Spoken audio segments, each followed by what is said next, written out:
Hey there, welcome to day 2681 of What Shape to Now. Sharon Horne-Ellstrom here, documenting my journey mostly as I move from the offline brick and mortar corporate world of businesses to the online world of business, and then back and forth again. I learned during the pandemic that we needed to absolutely, always believe we needed to have multiple streams of income, but I think the pandemic proved that to me more solidly than any other thing in my past experience, or probably in the future as well, that we need to be prepared, especially when things outside of our control happen.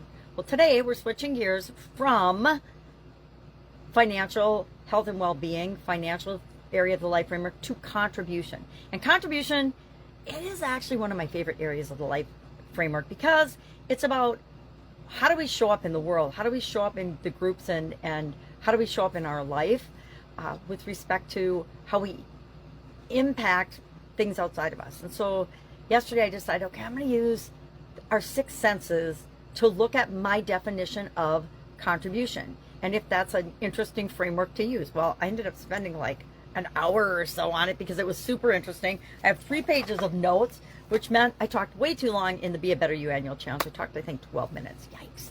And then I shrunk it down to 7 minutes for the Supersize Your Business. That's still pretty long. But basically, we're looking at our senses. And then I realized between those 2 videos, I totally forgot the sense of smell. How do you forget a whole sense of smell? I mean, things smell all the time. They smell good, they smell bad. But how does that play into how you personally, as well as professionally, define contribution?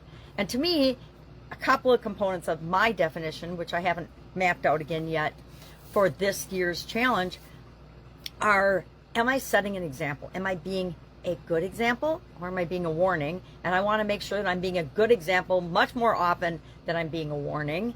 And am I making the world a better place? Are the things that I'm doing, the things that I'm saying, how I'm showing up, when I'm showing up, where I'm showing up, is that making the world a better place or not? And only I can decide that, right? Other people can give me feedback, but it's up to me. How does it make me feel inside, which is intuition and feeling, two of our senses actually. If it feels good to me, I'm probably doing the right thing. If it feels yucky or bad or off, then it's probably not right for me. Might be right for somebody else, but it's not right for me. So I'm going to tweak and test and change until it feels right for me. So how do we use our sense of sight, sound, smell, sight, hearing, smell, touch, feeling, like the inside, how we feel about things, our emotions, our emotional intelligence, our intuition, our sixth sense, that gut instinct that tells us, don't go down that dark alley, don't walk down that path in the park, don't take this route home, and then find out once you get home that there was a huge accident on your normal driving route. And ask yourself today, how do I show up in the world? How do I impact other people? How do I impact the world in all the different areas and aspects of my life? How do I contribute to things outside of myself, right? It's really everything outside of ourselves and how we interact with that and how we show up in the world. Are you present? Being present is one of the most important things that we can do, and we can do that by touching. If you give somebody a hug, you're present. If you smile at a stranger, you're present in that instant with that stranger, and maybe you're giving them the positive reinforcement that they need, that they're not crazy and they're going to be okay, because they're going through something that nobody else is acknowledging, because they're probably not sharing and telling anybody. I talked about the power of a handwritten, which falls under, it's kind of a communication thing, but it's a touch thing.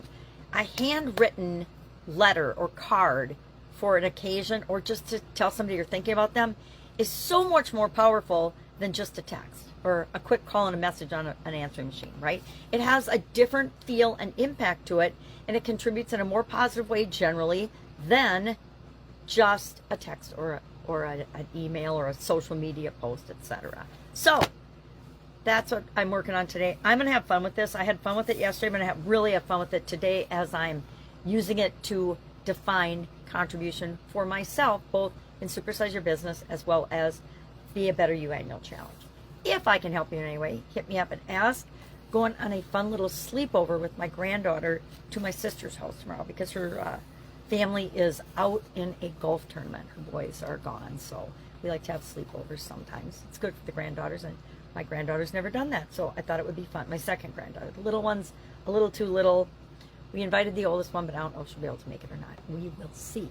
Have an awesome day. If I can help you in any way, let me know. Otherwise, have a blast exploring, I guess, your 7 senses, not your 6 senses.